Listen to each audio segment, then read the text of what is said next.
Selamat malam teman-teman. Kembali lagi kita bahas rekomendasi saham atau saham-saham yang akan kita pantau besok pagi ya. Jadi tadi ada beberapa saham yang kita rekomendasikan kemarin atau kita bahas kemarin naik, ada juga yang turun ya. Tapi secara keseluruhan saya yakin sekali dengan metode kita menunggu pembelian yang banyak atau volatilitas satu saham, itu saja kita tidak akan salah-salah lagi memilih saham yang akan kita masuk atau kita beli di pagi hari. Ya sebelumnya teman-teman, saya sekali lagi saya mau mengingatkan yang ada di grup premium atau di fitur gabung, saham yang kita bahas 4 hari yang lalu ya itu sudah naik sekarang 20% lebih. Jadi teman-teman masih ada yang belum nonton, saya lihat itu bukan salah saya lagi ya, tapi saya tetap saja merasa nggak enak. Kenapa? Teman-teman sudah bayar ya, sudah capek-capek bayar walaupun cuma 40.000, tapi teman-teman tidak mendapatkan apa-apa ya. Jadi saham itu sudah naik lebih dari 20% semenjak kita bahas 4 hari yang lalu. Kalau teman-teman masuk waktu itu ya tentu saja teman sudah profit sekarang. Tapi saham itu untuk jangka panjang memang masih berpotensi naik ratusan persen ya. Ya teman-teman agak sedikit terlambat sih ya, tapi nggak apa-apa. Yang penting saya sudah beritahu ya. Oke, untuk saham yang akan kita bahas tentu saja kita lihat lagi di ranking ya. Di top gainer hari ini. Nah ini dia. Kita ambil yang regular stock saja. Yang pertama ada Kekes, kemudian Tris, FMII, Esta, MedS, Bris, Hova, HDFA ya, HDFA, KBLM dan MICE atau MICE atau apa ini, MICE. Yang ke-10 enak. Jadi Kekes yang paling tinggi ya, kenaikannya 31%, kemudian Tris 20%, FMII. Nah, kita lihat satu persatu ya. Kita mulai dengan Kekes. Kekes tadi saya sudah lihat Kekes mana dia. Nah, ini dia. Nah, Kekes ini hampir arah, teman. Jadi kemarin kan ada yang komentar ya, strategi kita ini mirip-mirip arah hunter ya, Bang, katanya. Benar sekali ya, benar sekali. Tapi kenapa saya tidak cocok ya? Saya pribadi tidak cocok dengan arah hunter. Kenapa? Karena kita masuk di arah hunter itu, masuknya itu memang sebelum 3 atau 4 tick seperti ini ya, sebelum harga itu dikunci di posisi arah, kita masuk di situ. Resikonya begitu diguyur ya, kita sudah masuk itu di angka 30% ini teman ya. Bayangkan kalau dia tiba-tiba rontok sampai ke ARB, teman akan minus hampir 40% ya, atau 37% sekian. Jadi itu bahaya, makanya saya tidak mau atau tidak terlalu sering ya. Pernah dulu saya bahas tentang arah hunter ini, tapi menurut saya itu sangat berbahaya, apalagi buat kita di sini yang masih banyak pemula ya. Jadi sebaiknya kita tunggu saja saham ini yang tinggi-tinggi ini, top gainer, besok kita baru pantau lagi. Kalaupun dia turun besoknya itu mentok-mentok kita minus 6% atau 7% ya, daripada ini kita bisa kena guyur sampai puluhan, bahkan sampai hampir 40% kalau seperti ini ya. Oke, bagaimana dengan Kekes? Kita lihat chartnya. Volumenya sangat tinggi tadi teman ya, volumenya sangat tinggi, teman bisa lihat ini. Yang mana yang volume itu yang mana Bang? Kemarin ada yang tanya, nah ini teman ya. Indikator ini yang di bawah ini adalah indikator volume atau candlestick volumenya ya. Kemudian kalau dari bid offer, teman bisa lihat kejanggalannya. Ini bukan kejanggalan juga sih, ini ada 100 di 121 ini, di harga 121, 49.000 lot itu antri jual teman. Makanya saham ini berat sekali untuk diangkat sama bandarnya mungkin ya. Saya lihat tadi di RTI, kita bisa cek apakah bandar sendiri yang punya harga ini, barang ini, atau si retail. Kita cek Kekes ya. Kita lihat di sini saja. Saya tidak tahu persis, tapi perkiraannya bisa kita lihat. Nah ini 121, 49.302 lot ya. Ada 161 orang. Nah ini adalah frekuensinya atau orangnya ya.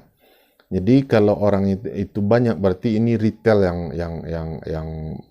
apa namanya, jemur barang di sini, ya retail. Makanya ini berpotensi, saya takutnya ini karena retail jemur barang di harga arah seperti ini, takutnya si bandarnya ini apa namanya, guyur dulu harga barang ini, kemudian retail ini baru kalang kabut, ya, cut loss atau apa namanya, banting kiri, kemudian harga rontok ke bawah. Jadi hati-hati di kekes ini.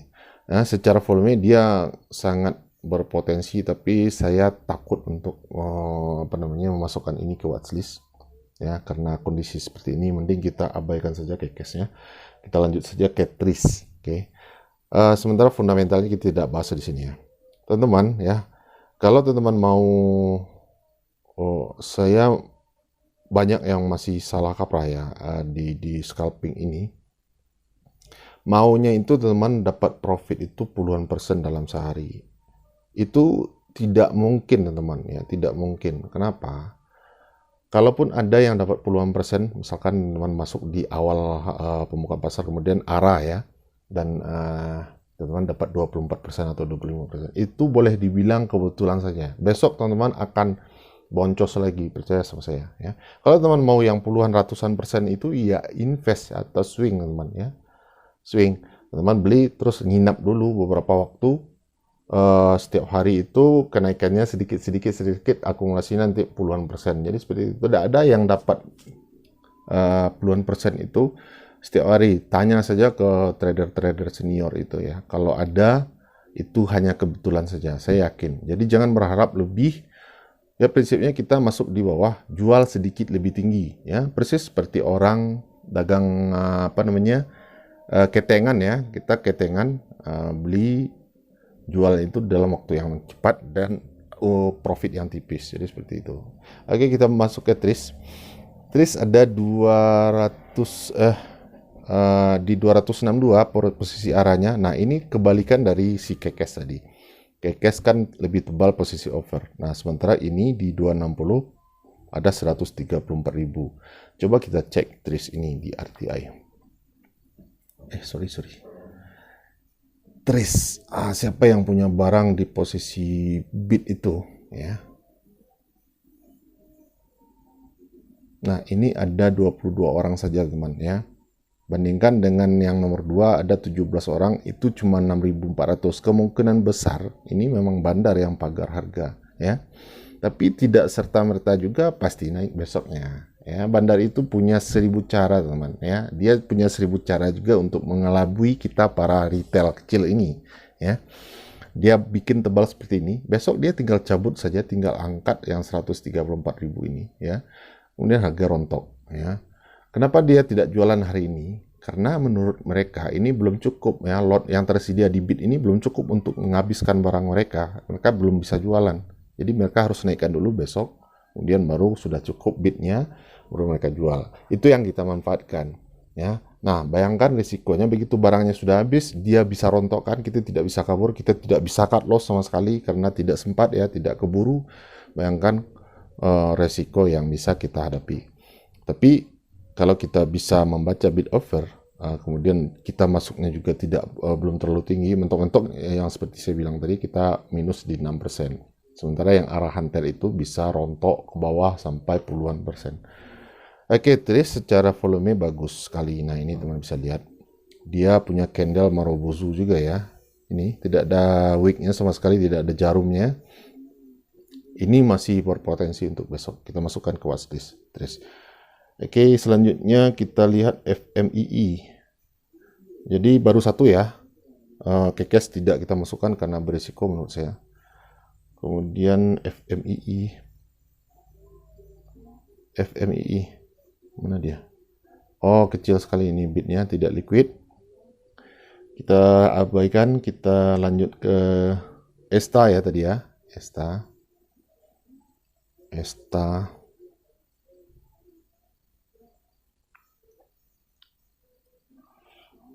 Secara volume ini bagus. Coba kita cek dulu chartnya, masih di bawah seperti ini. Dia baru full back, ya. Oke, sepertinya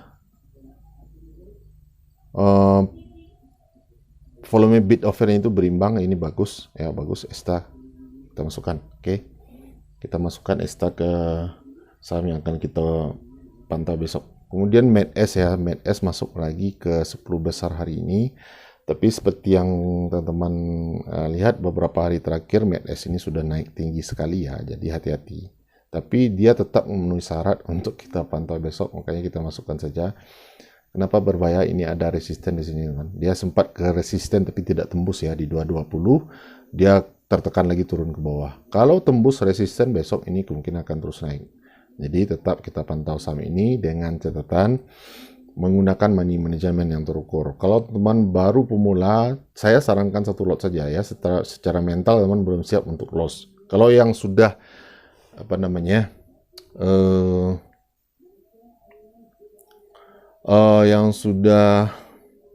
mentalnya sudah mental baja, silakan saja. Saya tidak mau juga nyinyir buat menyuruh teman masuk satu lot, nanti aturan teman bisa dapat profit besar nanti gara-gara saya suruh satu lot nggak jadi dapat. Terserah teman saja, yang penting teman sudah tahu, kalian sudah tahu risikonya seperti apa.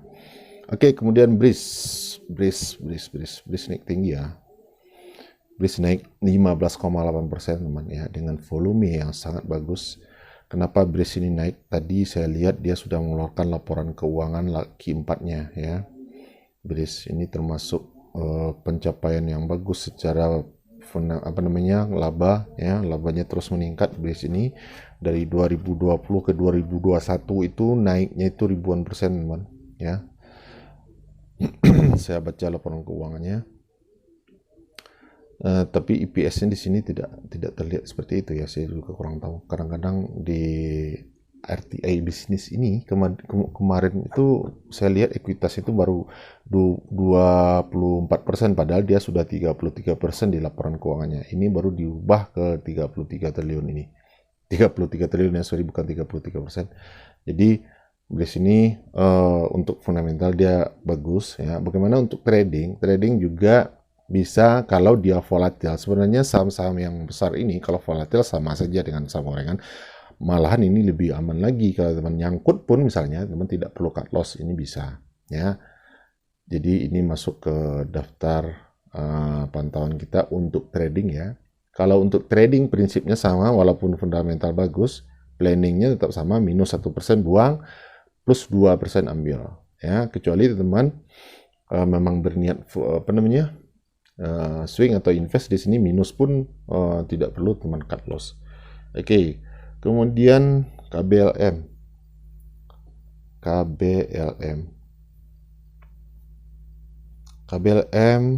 coba lihat dulu. Oke, secara fundamental, secara volume ini sangat bagus juga. Candlenya pun Marubozu ya, tidak ada tekanan turun sama sekali ya, tidak ada perlawanan untuk turun. Dan di 13 ini cukup tebal, tapi di atasnya kalau dia tembus ini 318 tentu saja akan lebih ringan lagi dia naiknya ya. Nggak tahu juga, biasanya ini yang pagar yang menonjol ini ya, biasanya itu bandar ya. Kita cek besok, kita pantau besok KBLM. Kemudian MICE MICE atau apa ini sama apa ya, ini fundamentalnya bidnya tidak rapih juga, bolong-bolong, sangat tidak liquid. Teman-teman masuk nanti jualnya repot nih ya, masuk 10 lot nanti jualnya repot karena ada 1, 3, 5 lot saja ya. Yang 300 ini sudah pasti bandar. Kemudian enak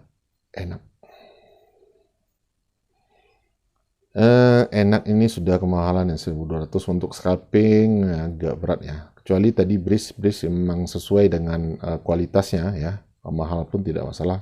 Kalau enak ini saya ragu, jadi kita abaikan. Berarti ada tadi saya sudah masukkan ke watchlist ya, tapi masih ada kekes sepertinya. Coba saya cek. Jadi kita keluarkan dulu kekesnya. Saya ragu, yang mending itu tidak usah masukkan. Nah, ada TRIS, kemudian ESTA, kemudian METS, BRIS, dan KBLM. Jadi kita pantau 5 saham ini untuk besok. Semoga besok teman profit semuanya ya. Yang belum dapat profit tetap latihan satu lot, jangan patah semangat ya, pasti bisa satu saat nanti ya kalau teman rajin untuk latihan. Oke, demikian saja. Semoga bermanfaat buat teman semuanya dan happy cuan.